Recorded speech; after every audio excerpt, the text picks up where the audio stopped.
Ikaw ba ay laging may sakit? Or kaya isa sa miyembro ng pamilya laging may sakit? Or kaya po lahat na po inirakit ninyo pero lagi ka pa rin pong may problema sa pinansyal? Or kaya po lagi nag-aaway ang inyong pamilya? Tapos lahat na po mga bossing ko anang puwedeng gawin para ikaw po ay maging matagumpay, lagi kang sumasablay. Or kaya laging mainit ang ulo ng bawat miyembro ng pamilya. Meron kang negosyo, Diyos ko po napakatumal. Eto po mga bossing ko ang aking ituturo sa inyo, palalakasin nito ang inyong negosyo mga bossing. Basta positive ka kapag ginawa niyo po ito. Dapat nagagawa niyo po ito kahit once a month. Ito po ang aking tuturo sa inyo mga bossing ko, magpapasalamat ka po dito dahil maki-cleansing ng maayos ang bahay ninyo. Ito po magtatawag ng mga positive energy mga bossing ko ng swerte, kaya gawin niyo po ito. Ito po mga bossing ko ang ating lemon. Slicein niyo po ito sa apat. Kung ikaw po hirap makakatulog, o siya, gawin niyo po ito mga bossing. Ilagay niyo ito sa kwarto ninyo. Pwede rin po ito. Lalagyan niyo po ito, mga bossing ko, ng asin. Ito po, pag nakita niyo na siya po'y nagkaroon kaagad ng parang mga, tawag diyan, langaw na maliliit sa insekto, tapos parang pabulok na siya, itapon niyo lamang po or pwede niyo ring ibaon sa lupa. Itapon niyo sa malayo-layo kasi nahihigop po niya kung ano yung negative energy sa loob ng inyong tahanan. Eto pa mga bossing ko, mai-share ko lamang ha. Hirap ako matulog. Alam niyo naman mga pinagdaanan ko mga bossing. Ang dami kong iniisip. Tapos sakit-sakit sa dibdib mga bossing. Ang ginawa ko po, nag-slice ako ng lemon at inilagay ko to sa ilalim ng aming pong higaan. Pwede rin naman halimbawa meron kang lamesa, may tukador ka po dyan, doon nyo po siya ilagay. Yung bango nito, ang bango. Ang bango nito mga bossing, kayo mismo magpapasalamat po dito.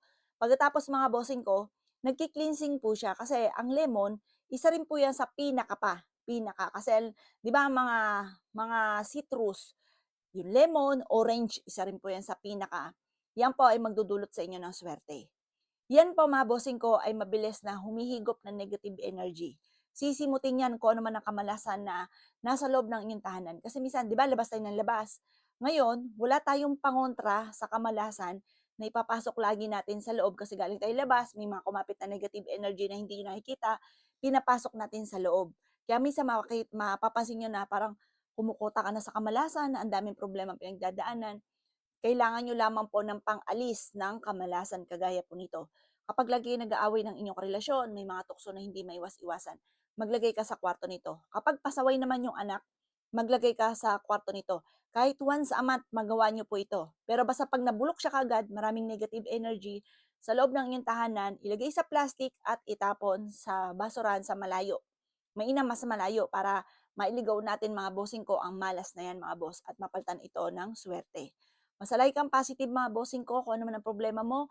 Ultimo matumal na negosyo, pwede rin po ito. Pang-cleansing sa loob ng bahay, pwede po ito mga bossing. Gawin niyo po ito, may ng 100% na paniniwala na ikaw po mga bossing ko ay kung ano may problema mo masusolusyonan, kung ano man ang mga pagsubok ay malalampasan mga bossing. Kayo mismo magpapasalamat sa pampaswerteng ito.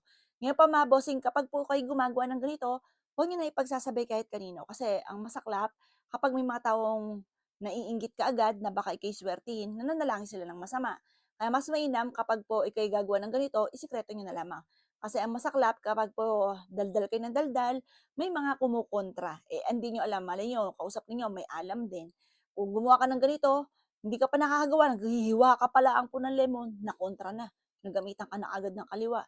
Kaya mas mainam kapag gagawa ka ng ganito, kayo lang po ang makakaalam. Pero pwede nyo i-share yung ating video para pag napanood nyo to, sikreto lang po ito, wala nakakaalam mga bossing. O siya mga boss, good luck po sa inyo po lahat at kailangan like kang positive.